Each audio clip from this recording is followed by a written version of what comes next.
Gatorade is the #1 proven electrolyte blend designed to hydrate better than water. So you can lose more sweat and raise your game. Gatorade, is it in you? Ryan Reynolds here from Mint Mobile.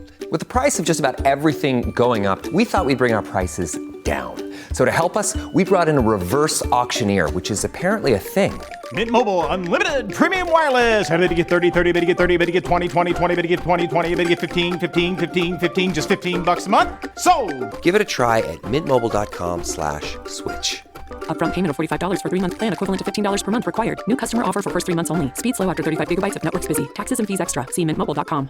Salut à toutes, salut à tous. J'espère que vous êtes bien reposés pendant cette journée de repos pour les coureurs, mais aussi pour les suiveurs du Tour de France. Et aujourd'hui, ça repart avec la 16e étape, une étape qui part de Montpellier et qui arrive au Mont Ventoux avec un profil assez particulier, parce que ce sera tout plat durant 150 km, mais vraiment plat, pas de la moindre difficulté. Un sprint intermédiaire au kilomètre 112. Et puis donc, après 150 km, ça monte d'un coup avec l'ascension du Mont Ventoux, 15,6 km à près de 9% de moyenne. La mythique montagne du Mont Ventoux qui sera donc le juge de paix du jour, et l'arrivée se fera au sommet de ce Mont Ventoux. Vu le profil où ça va être difficile pour les grimpeurs d'aller dans l'échappée, ce sera plutôt des rouleurs qui vont vouloir peut-être aller chercher les points là au sprint intermédiaire. On peut s'attendre à Milan ou Girmay aller dans l'échappée. C'est un profil qui favorise totalement les leaders du classement général. Et problème dans les leaders du classement général, il y en a un qui est au-dessus du lot, c'est Tadej Pogačar. Donc voilà, gros favori aujourd'hui Pogačar, on le voit bien s'imposer en haut du Mont Ventoux. Et c'est un problème pour le lutte du maillot à poids, notamment pour Lenny Martinez, qui aura bien du mal à prendre des points, alors que y a 20 points à prendre au sommet du Mont Ventoux à l'arrivée, qui devrait probablement revenir à Pogačar. On va suivre ça quand même, on espère des surprises. Une petite surprise aujourd'hui, c'est l'abandon, le non-départ de Mathieu Van Der Poel, vainqueur d'étape sur ce Tour de France, porteur du maillot jaune, et qui avait encore de bonnes cartes à jouer, Lors des 20 et 21e étapes, c'était des étapes qui pouvaient lui convenir, notamment même peut-être celle sur les Champs-Élysées avec l'arrivée de la butte Montmartre. Mais il n'en sera pas, Mathieu Van Der Poel, qui abandonne après Jasper Philipsen. C'est les deux meilleurs coureurs de l'Alpecin de Koenig qui ne sont plus sur ce Tour de France. Mais aujourd'hui, c'était pas une journée pour lui de toute façon pour Van Der Poel. C'est pour les grimpeurs. C'est le Mont Ventoux. Chute de Bellocchi juste devant Armstrong qui est parti dans le terrain. Et attaque de Pierre Roland. Voilà ce que nous disons depuis le début de ce Tour de France. Une chute terrible. Christopher Froome à pied. Mais quelle image du Tour. On n'a jamais vu ça. 100% cyclisme, le podcast du vélo en direct. Ça va Marion? Désolé. Allez, le kilomètre 0 et le premier attaquant du jour, c'est Wout van Aert. Mais il n'est pas le seul. Ivan Romeo, Michael Woods, Cyril Barth, Jonathan Milan, il y en a du monde. Des gros rouleurs évidemment qui tentent de sortir, mais derrière ça relance avec Mauro Schmid, des coureurs de l'Xey Astana, avec Santiago Buitrago qui tente de s'y mêler.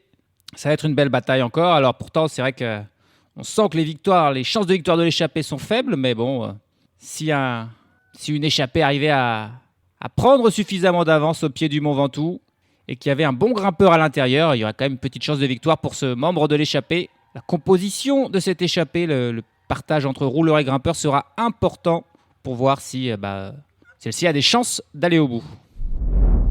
3 coureurs qui ont pris un petit peu d'avance là, alors que ça ne cesse d'attaquer, de contre-attaquer. 2 coureurs de la Tudor avec Marco Haller et Marc Hirschi, que l'on a très peu vu depuis le début de ce Tour de France. Marc Hirschi. Et puis Xandro Meurice pour l'Alpecin de Koenig. L'Alpecin de Koenig désormais orphelin aussi de Van Der Poel, victime du pneumonie, c'est pour ça qu'il a abandonné. Et de Jasper Philipsen. Ces 3 coureurs ont réussi un petit peu à sortir, ils ont une quinzaine de secondes d'avance sur le peloton. On est à 155 km de l'arrivée. Évidemment, 3 coureurs devant, c'est largement pas assez. Ça continue d'attaquer derrière avec des coureurs de la Cofidis, de l'Uno-X, de Movistar. On voit Lenny Martinez essayer de suivre les coups. Victor Campenaerts, Jonathan Milan. Du monde qui essaye encore de sortir, d'attaquer. Parce que là, 3 hommes devant, c'est évidemment pas assez pour espérer quoi que ce soit sur cette étape. Il faut être plus nombreux. Et la Team Emirates qui contrôle de manière un petit peu différente. Ils ne poursuivent pas les échappées. Ils glissent un coureur dans les échappées. Les coureurs qui souhaitent rattraper là, les 3 de devant. On a vu Nils Politz suivre des coups. Marc Soler aussi. Et du coup, forcément, quand les coureurs attaquent, se retournent et voient qu'il y a un membre de la Team Emirates avec eux, ils s'arrêtent. Il n'y a que Benjamin Thomas tout seul là qui a réussi à sortir et qui n'est pas suivi ni par un Emirates ni par personne d'ailleurs.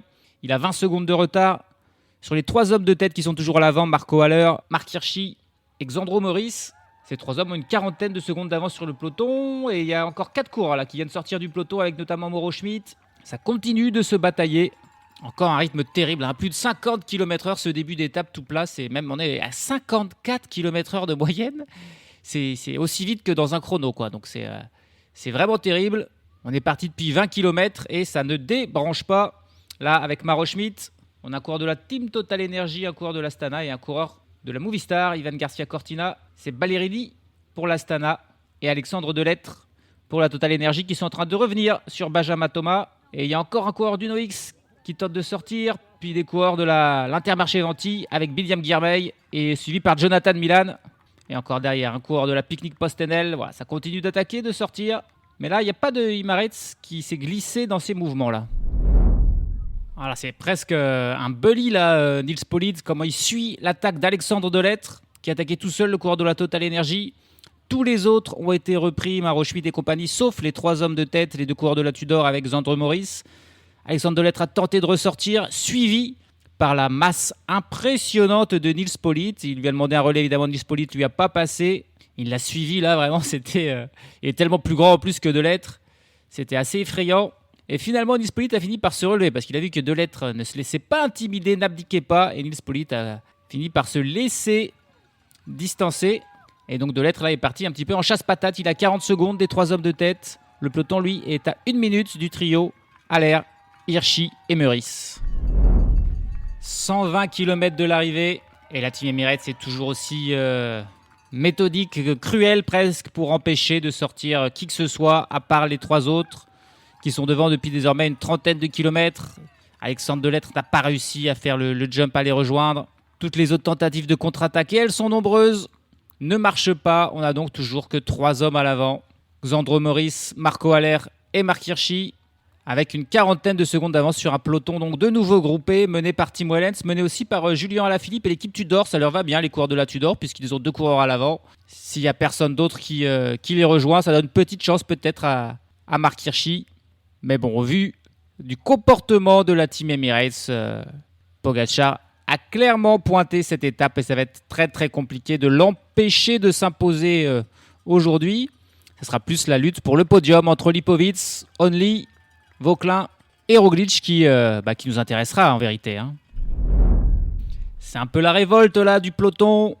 On n'a pas envie de se laisser bousculer comme ça par les équipiers de Tadej Pogačar qui se font pas des amis là. Attention à pas devenir une nouvelle Sky là, à un peu trop vouloir tout maîtriser. Parce que là ils essayent d'intimider tous ceux qui veulent tenter encore de sortir. On pensait que c'était fait, que c'était calmé là avec les 3 hommes de tête qui ont compté jusqu'à 2 minutes d'avance d'un coup. Mais Maro Schmidt a tenté de ressortir en compagnie de Luke Plapp. Du coup ça a suivi par Nils Pollitt. Ça a réduit considérablement l'écart avec les hommes de tête. Et puis là ça continue d'attaquer avec Tige Benoot, avec Leknesund, Jordi Meus, Frank Van Den Broek, qui sont sortis, poursuivis de nouveau par les coureurs de la Team Emirates. Mais voilà, à force de tant vouloir gérer, je pense que ça énerve les autres équipes qui du coup refusent de se laisser faire et continuent d'attaquer alors qu'on est parti depuis quasiment 70 km. On approche là de la barre des 100 km de l'arrivée. Et on ne veut pas se laisser impressionner pour toutes les autres équipes par la Team Emirates. Et la course qui finit par être relancée là, à force de tous ces efforts, les 3 hommes de tête qui viennent d'être repris par un gros groupe. Une vingtaine de coureurs qui les ont rejoints. On retrouve notamment 2 équipiers pour Tadej Pogačar avec Pavel Sivakov et Marc Soler qui sont quand même là, qui suivent le coup. Et il y a aussi Tige Benoot et Kampenarts pour la Visma, Pascal Enkorn et Ilan Van Wilder pour la Soudal. Il y a Ben Illy, le 10e du classement général, c'est le mieux classé. Dans cette échappée, il y a Louis Barré, Tom Skuns. Il y a toujours Xandro Maurice avec Marco Haller, Marc Hirschi et aussi Matteo Trentin. Il y a Ewen Kosciu, Henrik Mas qui est là, avec Gregor Moulberger, Alexa Rambourou, Simone Velasco, Pavel Bittner, Chris Neylands, Jarad Driesners, Brent Van Moer et Jonas Abrahamsen. Voilà un gros groupe, mais bon, 5-6 coureurs 10 secondes derrière en poursuite. Le peloton, lui, n'est que 20 secondes derrière. Mené évidemment par la Team Emirates, intraitable, qui ne veut laisser partir personne. Ils vont pas se faire des amis aujourd'hui, les coureurs de la Team Emirates. Et d'un coup d'un seul, le peloton qui abdique un petit peu là, la Team Emirates qui abdique. Ils sont trop nombreux devant. Et le peloton qui se relève et qui laisse partir un groupe là de 36 coureurs a priori. 36 coureurs qui sont partis et qui ont d'un seul coup pris plus d'1 minute d'avance sur le peloton. On y retrouve des équipes très représentées, notamment la Tudor avec 4 coureurs. Julien Alaphilippe, Marco Haller, Marc Hirschi et Matteo Trentin. On a toujours les deux coureurs de la Team Emirates avec Pavel Sivakov et Marc Soler. On a Valentin Paré-Peintre, on a Ben Illy, le mieux classé du classement général, Louis Barré, Santiago Buitrago est là avec deux équipiers, Robert Stannard et Fred Wright. Timen Arensman, vainqueur d'étape, est là. On a aussi Henrik Mas, Clément Champoussin, Michael Woods. Il y a du beau monde dans cette échappée de 36 coureurs. Derrière, on a deux coureurs de l'Alpecin de Koenig qui tentent d'aller à l'avant parce qu'ils ne sont pas représentés. Jonas Ricard et Emile Verstringe, mais ils sont un petit peu en chasse-patate, ça va être compliqué pour ces deux-là. Et puis déception aussi pour Jonathan Milan là, qui tente de ressortir, c'est trop tard. C'est trop tard pour Milan. Il ne va pas prendre de points au sprint intermédiaire qui se rapproche là. En tout cas, elle fait plaisir là, cette révolte du peloton face à la mainmise de l'équipe UAE là. Ils vont pouvoir creuser, prendre de l'avance avant le pied du Mont Ventoux. Et attention à ce qu'il n'y ait pas le scénario assez terrible de Pavel Sivakov et Marc Soler qui évidemment ne vont pas travailler dans ce groupe et qui arriveront frais au pied. Si c'était un des deux qui venait à s'imposer, là ça ferait mal à la tête encore une fois de tout le monde. L'écart qui désormais ne fait qu'augmenter avec, on approche quasiment des 5 minutes d'écart pour les hommes de tête. À noter que dans ce groupe de tête, il y a eu une petite cassure là. Ils sont 7 coureurs à s'être un petit peu distancés des 30 autres avec Fred Wright, Timen Arensman, Julien Alaphilippe, Matteo Trentin, Henrik Mas, Simone Velasco et Jonas Abrahamsen. Ces 7-là ont 25 secondes d'avance sur tous les autres. Et à noter qu'il y a deux équipes qui ne sont pas représentées à l'avant malgré la présence de 37 coureurs là. C'est la team Jayco Lula et pourtant ils étaient motivés pour être dans l'échappée. La Jayco Lula, on les a vu attaquer avec Mauro Schmidt, avec Luc Plapp. Mais c'est raté. Et puis c'est raté aussi pour la Decathlon AG2R, la Mondial Team, qui n'a placé personne devant pour l'équipe française. Et puis donc le peloton, voilà, mené uniquement par Nils Politt, c'est le seul qui travaille et il a du mal, il perd du temps progressivement sur tous les coureurs à l'avant qui sont un petit peu déchaînés. Et on va arriver au sprint intermédiaire, il n'y aura pas de points pour Milan ou pour Guillermet qui ne sont pas là. C'est Jonas Abrahamsen qui est dans le premier groupe qui fait le sprint avec Simone Velasco dans sa roue. C'est les deux seuls coureurs qui sont intéressés et c'est Abrahamsen qui passe en tête et qui prend les 20 points et la petite prime, suivi par donc Simone Velasco. A noter que si Pogačar s'impose aujourd'hui, il marquerait 30 points au classement du maillot vert et il en a 28 de retard sur Jonathan Milan. Donc s'il s'impose aujourd'hui, Tadej Pogačar récupérerait aussi le maillot vert. Mais bon, c'est pas fait parce que là, il y a quand même une belle échappée qui a une belle avance avec des bons coureurs. Donc s'il veut s'imposer aujourd'hui, Tadej Pogačar, il devra attaquer très tôt dans le Mont Ventoux. Le plan là ne s'est pas déroulé comme prévu pour la Team Emirates. Même s'ils ont encore donc Pavel Sivakov et Marc Soler là, à l'avant dans l'échappée, l'écart commence à devenir un peu important là, presque trop.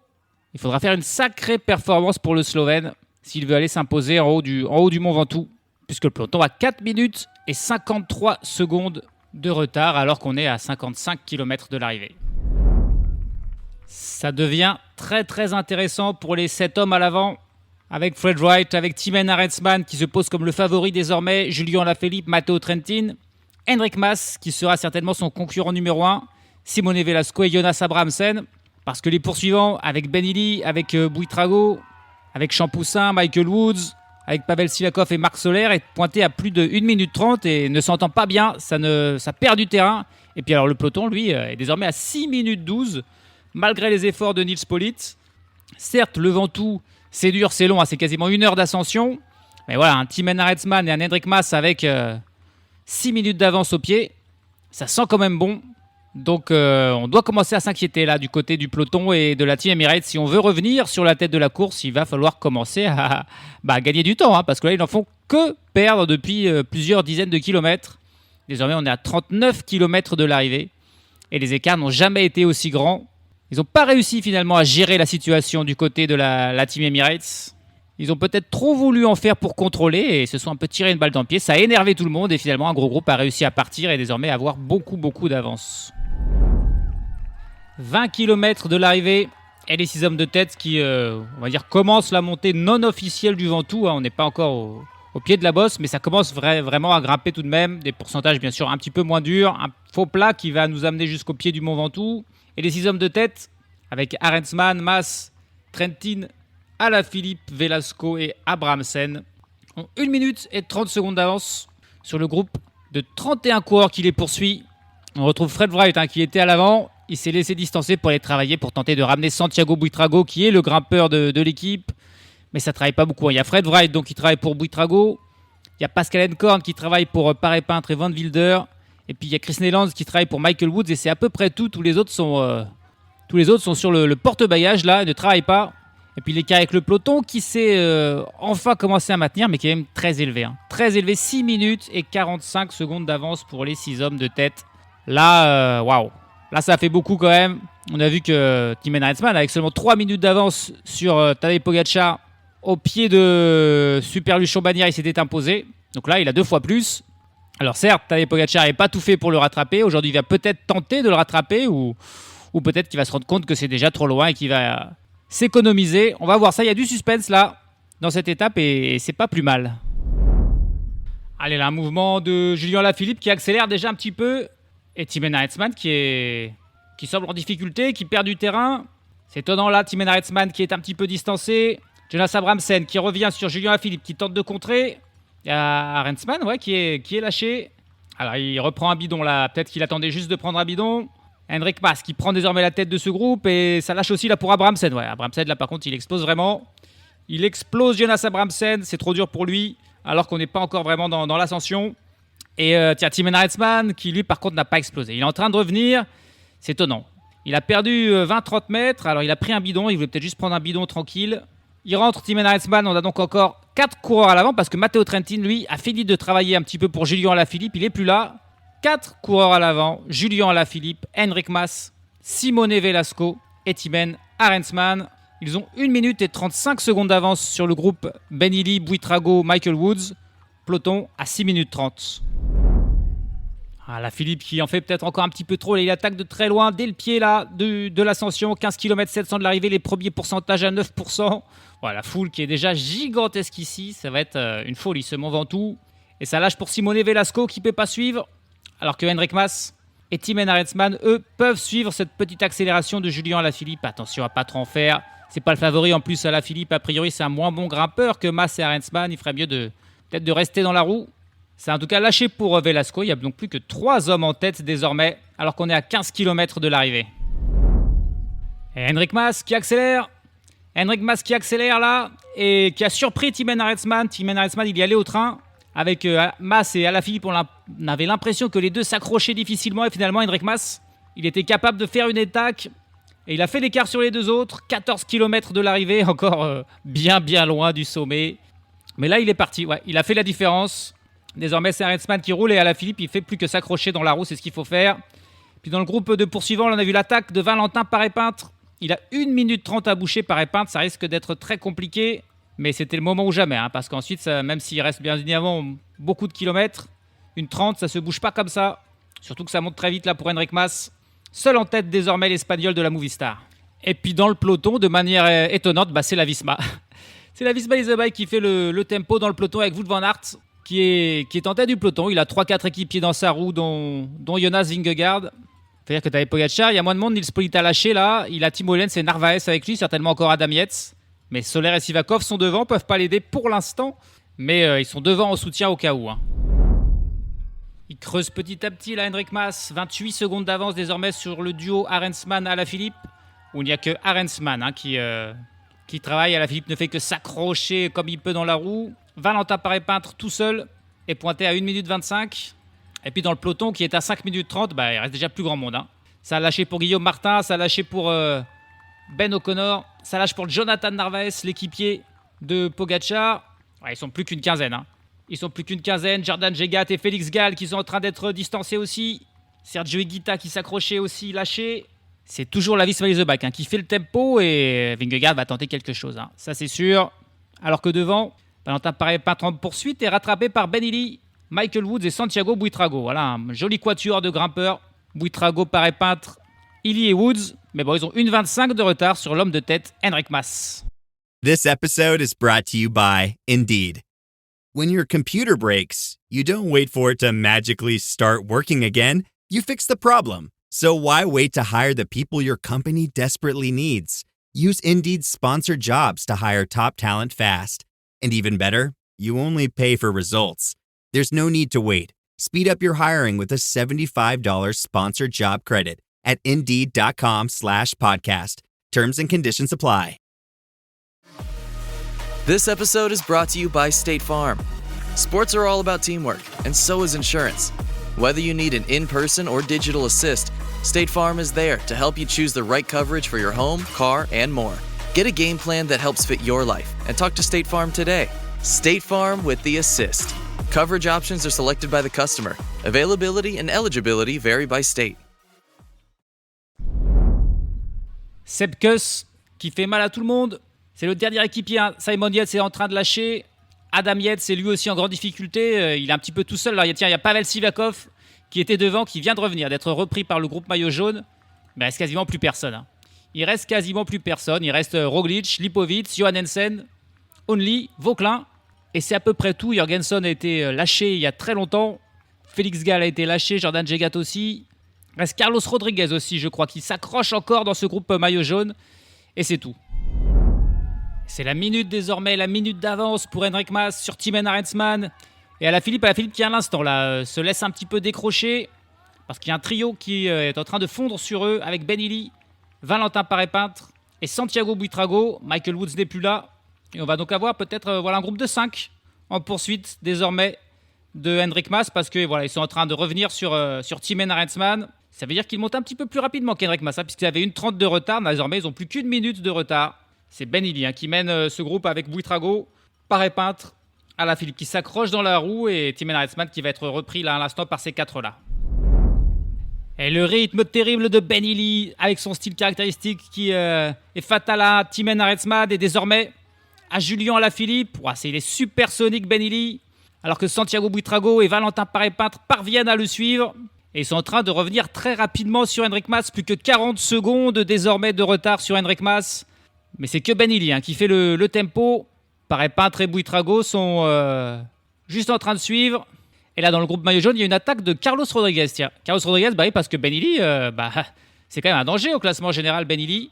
Il avait que 15 secondes d'avance sur Ben Illy. Et là, il a 4 minutes de retard, Carlos Rodriguez. Donc il s'inquiète, il décide d'attaquer. Sepp Kuss qui mène toujours ce groupe où il n'y a plus que 10 coureurs. Et qui doit... l'attaque de Vingegaard, ça y est.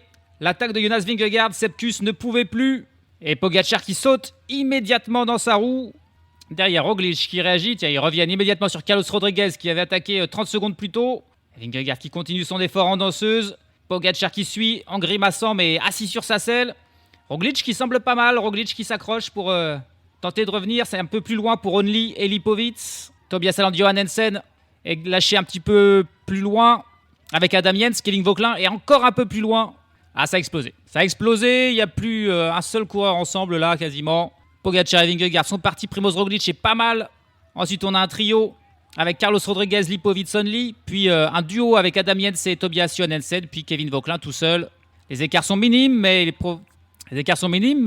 forcément, il est probable que ça continue d'augmenter. Par contre, ça sera compliqué pour la victoire d'étape quand même. 4 minutes 30 de retard pour ce groupe maillot jaune sur Henrik Mas. Oh là, ça s'engueule entre Ben Illy et Santiago Buitrago dans la poursuite d'Henrik Mas. Et c'est vrai que Buitrago, il reste tranquillement dans la roue. Et du coup, il se fait réprimander par le sanguin Ben Illy. Et puis là, le duo Vingegaard-Pogacar qui retombe sur Tige Benoot, qui prend la tête. Tige Benoot qui était dans l'échappée et qui travaille. Alors que Marc Soler était là, a repris à peu près en même temps, mais il n'a pas du tout pu aider Tadej Pogacar. Marc Soler déjà distancé. Roglic, lui, n'a pas réussi à revenir sur le duo de tête. Alors qu'il était pas loin, il s'est peut-être mis un petit peu dans le rouge pour tenter de suivre le rythme de Vingegaard et Pogacar, mais c'était impossible. Et Tige Benoot qui s'écarte, et la nouvelle accélération de Jonas Vingegaard en danseuse. Pogacar qui le suit, toujours assis sur sa selle, impressionnant. Il ne décolle pas d'un mètre là, Tadej Pogacar, de la roue de Vingegaard. On rattrape petit à petit plein d'échappés qui étaient à l'avant. 6 km de l'arrivée pour Henrik Mas, 40 secondes d'avance toujours sur le trio Ben Illy, Buitrago, Paré-Peintre et plus que 3 minutes 30 sur le duo Pogacar-Vingegaard. Attention quand même à ce qu'ils ne reviendraient pas. Ils sont supersoniques là. C'est parfait encore pour Mas du tout. Et le beau travail d'équipe de la Visma Lease Bike là. Parce qu'il y a encore Victor Campenaerts qui était à l'avant et qui désormais travaille pour Vingegaard. Pogacar toujours dans la roue qui s'accroche. Ils ne sont plus que 2,50 de retard sur Henrik Mas. Henrik Mas qui commence à être en difficulté. D'ailleurs ça revient. L'énorme travail de Ben Illy, mais il est incroyable ce Ben Illy, là, cette manière en plus de bouger tout son corps. Et ça a été fatal à Buitrago qui a lâché. Par contre, Valentin Paré-Peintre, lui, s'accroche dans la roue de Ben Illy magnifiquement. Ils sont deux et ils sont en train de revenir. Il n'y a plus que 8 secondes d'écart entre Mas et le duo Ben Illy, Valentin Paré-Peintre. Ils partaient de loin pourtant à ces deux-là. Ils avaient 1,40 de retard au pied de l'ascension. Et ils sont revenus 4 km de l'arrivée désormais. Et juste au moment où le duo Vingegaard-Pogačar passe lui sous la banderole des 5 km du sommet. Il y a donc 1 km d'écart. Ils sont toujours menés par Victor Campenaerts. Mais pour l'instant, malgré tous les efforts de la Visma-Iseback, impossible de décrocher Pogačar. Au moment où devant la jonction est faite entre Ben Hill, Valentin Paré-Peintre et Henrik Mas. Et la troisième attaque de Vingegaard. Campenaerts s'écarte et Vingegaard qui retente encore de le distancer. C'est beau, il tente tout ce qu'il peut, mais c'est évidemment compliqué. Hein. Pogačar qui suit sans souci. Pogačar, attention, et là il y a des publics qui montent leur banderole aux caméras. On n'en a rien à foutre de ton message, mon gars, t'as failli faire tomber tout le monde là. Vingegaard qui continue son effort, mais Pogačar qui ne montre aucun signe de difficulté pour le suivre. Et attention à l'écart qui diminue par contre avec les hommes de tête. 2 minutes et 12 secondes de retard pour Vingegaard et Pogačar sur le trio de tête où en plus on se regarde un petit peu là. On se regarde un petit peu entre les 3 hommes de tête. Ils pensent peut-être que la victoire est actée entre l'un, 2, 3, mais c'est pas fait. S'ils ne travaillent pas ensemble, ils pourraient voir revenir ce duo de génie. Et puis on n'oublie pas la lutte pour la 3e place. Pour l'instant, Only et Lipovic qui sont ensemble. Ils sont pointés par contre à 1 minute et 20 secondes de Pogačar et Vingegaard. Primož Roglič qui un temps s'est accroché à ce duo Only-Lipovic a été distancé. Tobias Allan, Johannessen et Kevin Vauquelin sont encore un peu plus loin. Et allez devant l'attaque là de Paré-Peintre. L'attaque de Valentin Paré-Peintre, 2 km 700 de l'arrivée. Ben Hill qui réagit et qui peut revenir. Il va revenir Ben Hill par contre pour Henrik Mas, ça semble plus compliqué. Et Ben Hill qui le rattrape et qui le contre immédiatement. Ouais, mais Paré-Peintre il est bien. Hein. Franchement, Valentin Paré-Peintre semble en grande forme aujourd'hui. Il perd pas 1 centimètre sur cette accélération terrible de Ben Hill. Ils sont encore ensemble les deux par contre pour Henrik Mas qui avait peut-être envisagé la victoire à un moment donné. Ça va être encore une fois un échec pour lui qui n'a jamais gagné sur le Tour de France. Ça temporise là, ça temporise un petit peu pour Ben Hill et Paré-Peintre et ça revient pour Henrik Mas et ça revient pour Santiago Buitrago qu'on avait cru disparu de la conversation. Mais il revient avec Henrik Mas et on a 4 coureurs en tête désormais. Ben Hill, Valentin Paré-Peintre, Santiago Buitrago et Henrik Mas, 1 km 300 de l'arrivée. Ils ont 1 minute et 20 secondes d'avance sur le duo Pogačar-Vingegaard. Pogačar qui n'a pas accéléré. Hein. Il est resté dans la roue de Vingegaard. S'il veut gagner l'étape, il faut qu'il attaque là, maintenant. Parce que les hommes de tête vont bientôt être sous la flamme rouge. Est-ce que quelqu'un a encore du jus devant pour attaquer, s'imposer en solitaire? Et voilà Pogačar. On avait dit c'était le moment. Et c'est fait, il attaque. Tadej Pogačar, s'il veut la victoire d'étape, c'est maintenant. Vingegaard qui doit se mettre en danseuse comme Pogačar, lui aussi en danseuse. Allez, Vingegaard qui s'accroche bien, qui parvient peut-être à revenir. Ouais, Vingegaard qui revient. Bien joué de la part de Jonas Vingegaard. Au moment où ils reprennent, tiens, Julien Alaphilippe, Pogačar qui n'a pas distancé Jonas Vingegaard. Vingegaard qui tente de le contrer, mais Pogačar qui reste dans... c'est un beau duel, hein. C'est un beau duel, mais il n'y en a pas un qui prend l'avantage sur l'autre. Ils ont plus qu'une minute de retard sur les 4 hommes de tête. Et Buitrago qui met une attaque d'ailleurs à l'avant, alors que ça a lâché pour Henrik Mas. Ben Hill qui suit, Valentin Paré-Peintre aussi. Henrik Mas est distancé. Buitrago qui tente un joli coup. On sent que Ben Hill et Paré-Peintre sont quand même plus forts que les autres, mais attention, retour peut-être de Vingegaard et Pogačar. Ils se regardent un petit peu. Ils se regardent, ils temporisent. Ah là, c'est pas fait devant, ça peut revenir à l'arrière. Ça se regarde devant, ça se regarde derrière. C'est pas très malin, faut accélérer, faut rouler là. 800 mètres sur le Mont Ventoux, c'est à 9%. Ça peut revenir encore pour Pogačar et Vingegaard. Mais eux aussi se regardent, eux aussi se jaugent. Pour l'instant, c'est Vingegaard qui mène, Pogačar qui reste un petit peu tranquille dans la roue. Et qu'est-ce qui revient là de l'arrière là? Ilan Van Wilder. Mais il sort d'où Ilan Van Wilder? À aucun moment on l'a vu. Il était dans le groupe Ben Hill, Paré-Peintre, mais ça faisait bien longtemps qu'on le voyait plus. Et là, il revient. Et il va peut-être pouvoir aider justement Valentin Paré-Peintre. C'est incroyable ça. Le retour de Van Wilder qui fait immédiatement signe à Paré-Peintre de le suivre. Alors ça, c'est magnifique. Magnifique ce retour d'Ilan Van Wilder. Et ça va peut-être permettre à ce groupe vraiment de se disputer la victoire parce que ça roulait plus du tout. Et ils s'en sortent bien là, les hommes de tête, que Pogačar n'a pas réaccéléré une seconde fois. Hein. Et il a peut-être tout simplement pas les moyens, Pogačar. Hein. S'il le fait pas, s'il va pas la chercher cette victoire, c'est qu'il n'avait pas les cannes. D'ailleurs, il n'a pas réussi à se débarrasser de Vingegaard sur sa seule attaque. Et la victoire va se jouer devant, entre Ben Hill, entre Valentin Paré-Peintre et entre Santiago Buitrago. Van Wilder va faire que mener, il ne pourra pas disputer la victoire d'étape parce qu'on va enfin avoir une victoire française sur ce Tour de France. Est-ce que Ben Hill va aller chercher une deuxième victoire d'étape ou est-ce que Buitrago va sauver le Tour de la Bahreïn victorieuse? Beaucoup d'enjeux sur ce sprint à 4 qui se dessine. Van Wilder qui continue son travail. Il a Ben Illy directement dans la roue. Paré-Peintre en 3e position. Et Buitrago qui ferme la marche. 350 mètres de la ligne désormais. Qui va dégainer le premier? Est-ce qu'on va tenter d'attaquer de loin? En tout cas, ça ne reviendra pas pour Pogačar et Vingegaard. La victoire, elle est là. On se dresse, tout le monde en danseuse. Tout le monde en danseuse. Et Ben Illy qui est le premier à lancer. Paré-Peintre qui prend sa roue. Buitrago un tout petit peu distancé.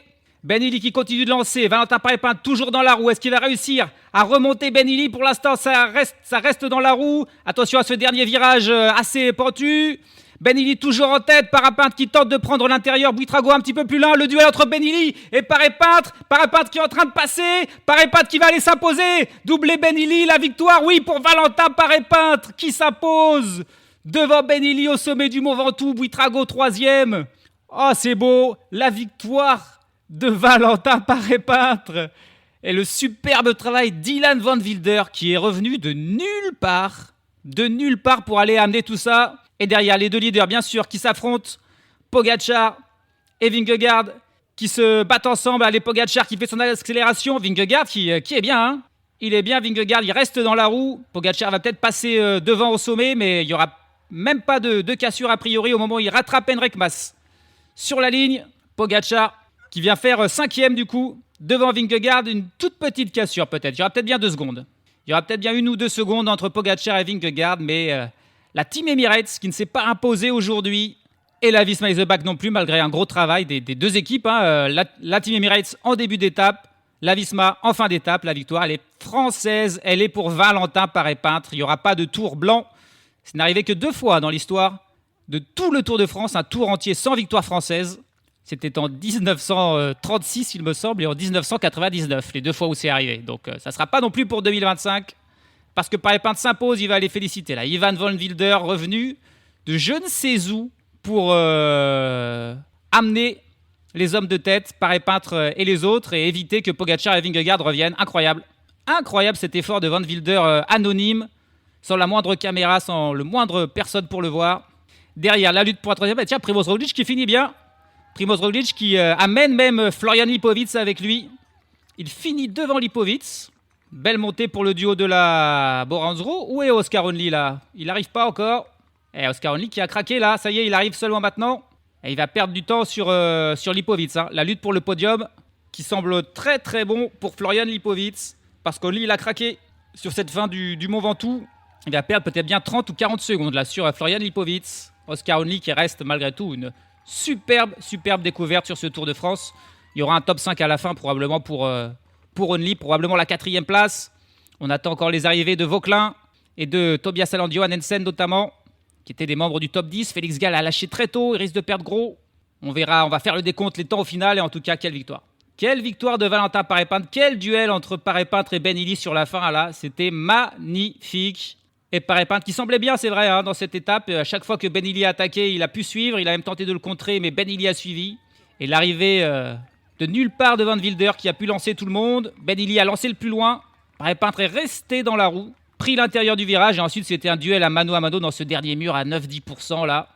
Il l'a dépassé juste au sommet et fait les 20 derniers mètres qui sont en descente en tête. Splendide victoire pour Paré-Peintre.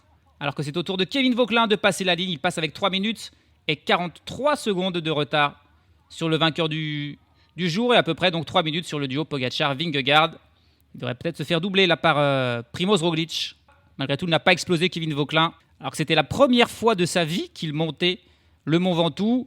Il sera donc satisfait le Français et encore plus satisfait un autre Français, Valentin Paré-Peintre, pour la Soudal Quick-Step qui remporte quand même sa 4e victoire sur ce Tour de France, hein, après les 2 victoires de Tim Merlier et celle sur le chrono de Remco Evenepoel. La 4e est pour le Français Valentin Paré-Peintre. Ce n'est que la 3e victoire d'étape de Valentin Paré-Peintre dans sa carrière. Il faut dire qu'il est assez jeune, il n'a que 24 ans.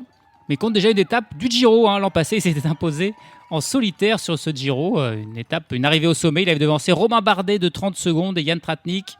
Encore une échappée qui était allée au bout. Et aujourd'hui aussi, malgré les efforts de la Team Emirates pour tout gérer en début d'étape, ils en ont peut-être trop fait. Et du coup, ça a énervé tout le monde. Tout le monde a voulu y aller. Une grosse échappée est partie qu'ils n'ont jamais pu rattraper. Et c'est Valentin Paré-Peintre qui en a profité et qui s'impose dans le même temps que Ben Illy qui l'a devancé au sprint. Santiago Buitrago termine à 4 secondes. Ilan van Wilder, le revenant qui a permis à ce groupe de s'imposer et d'éviter le retour de Pogačar, termine 4e. Pogačar, donc 5e avec 2 petites secondes d'avance sur Vingegaard. Suivent Hendrik Mas qui a un temps cru aller chercher la plus belle victoire de sa carrière mais qui finit finalement 7e. Julien Alaphilippe ne s'est pas effondré, il termine 8e devant Primož Roglič et Florian Lipowitz. Oscar Only 14e à 2,29, Félix Gall 17e à 3,33, Kevin Vauquelin 20e à 3,42 et puis c'est Tobias Johannessen qui a vraiment eu du mal, il termine 28e à 5 minutes et 11 secondes du vainqueur. C'est le dernier coureur du top 10 à être arrivé aujourd'hui. D'ailleurs, Tobias Aland Johannessen, il a carrément fini là dans l'ambulance à l'arrivée, problème respiratoire, crampe à l'estomac. Il est parti à l'ambulance à l'hôpital juste après avoir franchi le sommet en grande difficulté, peut-être même un petit peu en grand danger. Est-ce qu'il va pouvoir continuer ce Tour de France, le Norvégien ? C'est pas sûr du tout là. Et puis aussi une journée calvaire pour Thomas Gachiniar aujourd'hui. Lâché dès le plat, dès le début, il était malade, mais il a fini dans les temps, dans les délais. Il termine dernier de l'étape à 32 minutes et 5 secondes du vainqueur du jour. Mais il a fini, Thomas Gachiniar. Il pourra peut-être se refaire la cerise et être là demain. Au classement général, 2 petits changements dans le top 10. Primož Roglič prend la 5e place à Kevin Vauquelin, désormais 6e. Et puis Ben Illy reprend la 9e place à Carlos Rodriguez, désormais 10e. Pogačar toujours leader, avec 4,15 d'avance sur Vingegaard et 9 minutes et 3 secondes sur Florian Lipowitz. Lipowitz, lui, a 2 minutes et 1 seconde d'avance sur Oscar Only. Ça sent bon pour le podium. Attention à Primož Roglič, par contre, qui se rapproche de moins de 40 secondes de Oscar Only et qui pourrait encore peut-être grappiller quelques places d'ici la fin. Au classement par points, Pogačar n'a pas gagné et du coup, ça sauve Jonathan Milan qui garde son maillot vert. Il a 11 points d'avance sur Pogačar. Suite à l'abandon de Van der Poel, c'est William Girmay qui est de nouveau 3e de ce classement. Et puis au classement de la montagne, bien qu'il n'ait pas gagné, là Pogačar double Lenny Martinez. Il avait 8 points d'avance et Pogačar a pris 8 points. Ils sont donc ex aequo, mais aux règles du plus grand nombre de cols hors catégorie passés en tête, c'est Pogačar qui est en tête. Il a 60 points, Lenny Martinez donc aussi 60 points. 3e, Tim Henrichsman avec 48 points. Pas de changement au classement du meilleur jeune, Florian Lipowitz, donc 2,01 d'avance sur Only et 4,17 sur Kevin Vauquelin. Le podium qui sera trop compliqué pour Kevin Vauquelin à aller chercher. Demain, c'est peut-être la dernière chance pour les sprinteurs de s'imposer parce que pour une fois sur les Champs-Élysées, il y aura une difficulté avec le franchissement de la butte Montmartre. Demain, il y a des petites ascensions quand même. 2 cols de 4e catégorie à passer, donc pas extrêmement difficile, mais il faudra les passer. Il faudra gérer l'échappée. Le peloton est fatigué. La Lidl Trek de Jonathan Milan, si elle veut remporter ce maillot vert à Paris, doit absolument tout faire pour que ça se termine au sprint. Dans les rues de Valence, ça sera peut-être la dernière opportunité donc pour un sprint massif. Il ne faudra pas la louper pour Milan, pour Merlier et surtout pour tous ceux qui n'ont pas encore gagné, comme Girmay, comme Groenewegen, comme Dainese, comme Lund Andresen et Bittner, les Français, Arnaud Démare, Paul Pénoët, et puis un coureur comme Arnaud Delis qui est petit à petit monté en puissance, sera aussi à surveiller demain pour la victoire, probablement au sprint dans les rues de Valence. Mais bon, aujourd'hui on avait dit probablement que Pogačar s'imposait, ça ne s'est pas fait, donc la surprise est toujours possible et c'est ça qui est beau dans ce Tour de France. Salut à tous. Salut à toutes.